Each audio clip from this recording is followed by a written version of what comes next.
Yes. So I just turned 30 a couple weeks ago. Yeah. Thank you guys for caring, because my family certainly did not. Yeah. Well, I have a sister who's just so selfish. Okay. Last year on my 29th birthday, she decided to have a baby. Yeah, exactly. You're planning on doing that for other Jay's wedding, right? Yeah. Ruins the stuff, you know? And like, she didn't even have the decency to like have an ugly baby. It's a fucking angel. They just stole my birthday forever. Like, my 30th, I learned how much tequila is too much, and that's one shot. She learned how to say mama. There's no competing with it. Little bitch. Yeah, so I'm Matt. I'm so happy to be doing live comedy again. Yeah. Yes. Doing it virtually kind of sucked because my mom would watch every show. And it was good, except I had to remind the host that if my mom is in the audience, you have to call me Matthew or I'll be in trouble. Now, my mom named me Matthew after the only apostle with a real job. Yeah, he was a tax collector. The rest of them were all just bad fishermen. They can only catch fish if Jesus called them to the boat, right? Aquaman, I guess. Yeah, my mom was great. She was strict with that. She was strict with my language growing up, too. Like, I wasn't allowed to say shut up in my house. I got sent to my room for saying the F word, which was fart. Yeah, we were so polite that we were a pass-gas household. That's so true. You know, I didn't learn the real F word until I was babysitting a 3-year-old who had very strong opinions on how much ice cream he deserved.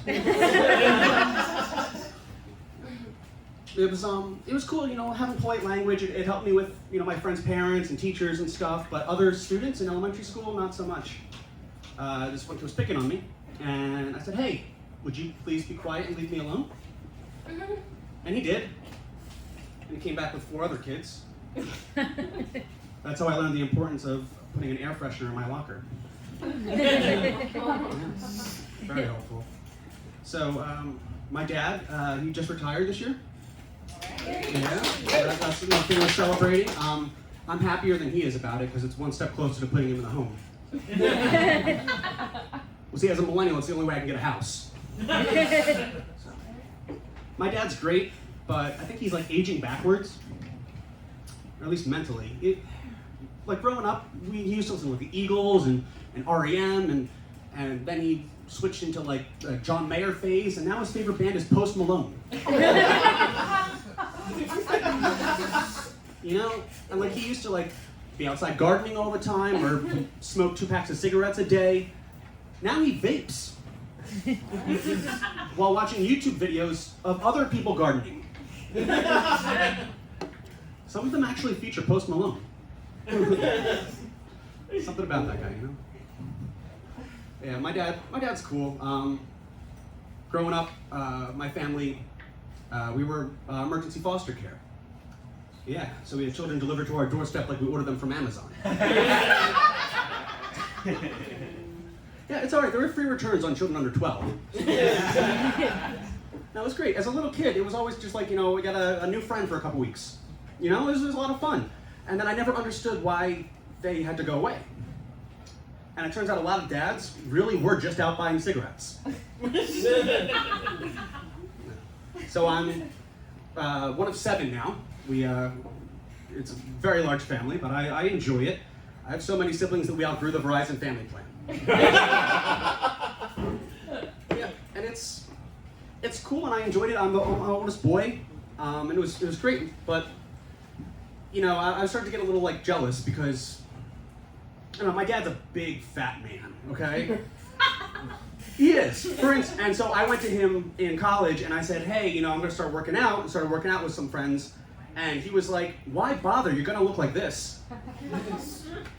And now my youngest brother is like 6'2" and jacked. And I was like, you took away like my inspiration, because I looking at you, I don't know. I'm just really jealous of Ryan. Jealous of Ryan and pissed at Lindsay. So, Lindsay, she's like, the one with the baby. She said to me recently that she remembers finding a bag of our baby teeth in my mom's room. And like, my mom's sentimental, but she's not a serial killer. And I know that's not true because most of the time I was the tooth fairy. I was the older brother. My job was to go and pick up the teeth that I had helped knock out earlier. It was Lindsay and I, we got in a big fight when we were younger. And I called her up recently and I said, hey, you remember that fight where we like stopped talking to each other for a while? Do you know how we solved that? And she said, the one where you called me fat? We didn't. Growing up was a lot of fun. We never really needed anything in our house. The one thing that I will complain about is we never had enough pizza. And I just had to make sure that I was eating twice as fast as my brothers or remember to call Lindsay fat. I could take hers, so. Oh man. So you guys hear that the aliens are real? Right? Yeah. So scaring the crap out of me. I don't know, because I always envision like the disaster scenarios, right? And everyone's like, what would happen if they really were to attack us? Let's form our squads. Who do you want on your squad? You look at like Walking Dead and stuff. You want like a doctor, or the fireman. Who wants the 30-year-old comic? Like, I can't build a bookshop without calling my dad. Like, what am I gonna do? I figured that I'd really have to write really good. You're just waiting because that little one's gonna have that problem soon, right? Before you know it, yeah. So I figured that I'm gonna have to, write some really good jokes so people will keep me around. So I wrote some good jokes. Yeah. These are called dad jokes, guys. The dad joke section. What do you call an almond that's been launched into outer space?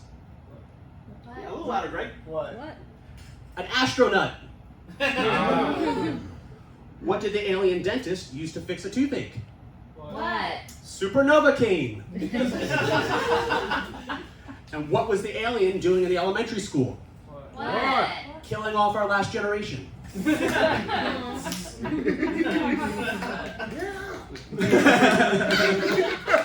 Yay for the dark joke. Oh man.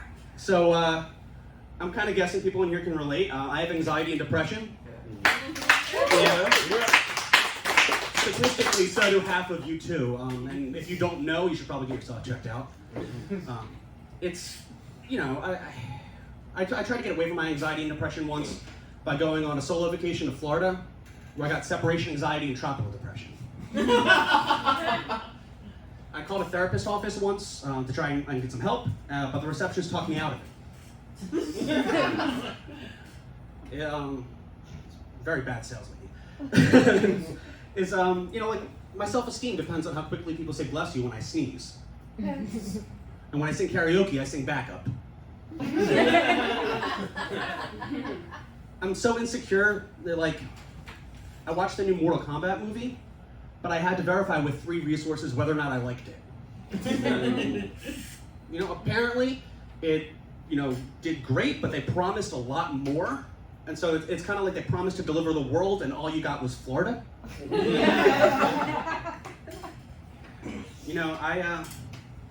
I told my mom that I was depressed. And she said, why? You're not the one with kids. Then I told my older sister, I was like, I'm having panic attacks, I don't know what to do. And she said, well, you're not drinking enough. And I told my girlfriend, and I was like, look, I'm really anxious and depressed. And she's like, I'm never gonna finish now.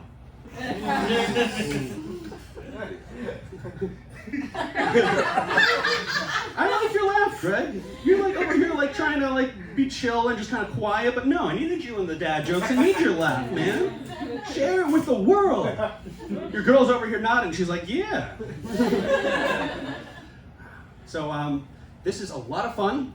It's my alternative to doing comedy tonight would be watching reality TV with my girlfriend, which I am not a huge fan of, but she just figured out how to trick me into watching. So she put on one of her favorite shows is Seeking Sister Wives. And she called me in the room and said, "Hey, we're gonna watch Family Guy." Then she put on one of her favorite shows, Hoarders, and she said, "Oh no, it's Full House." And I know tonight's gonna be documentary night, and we're gonna watch the QAnon documentary, but she's gonna tell me it's Who's the Boss.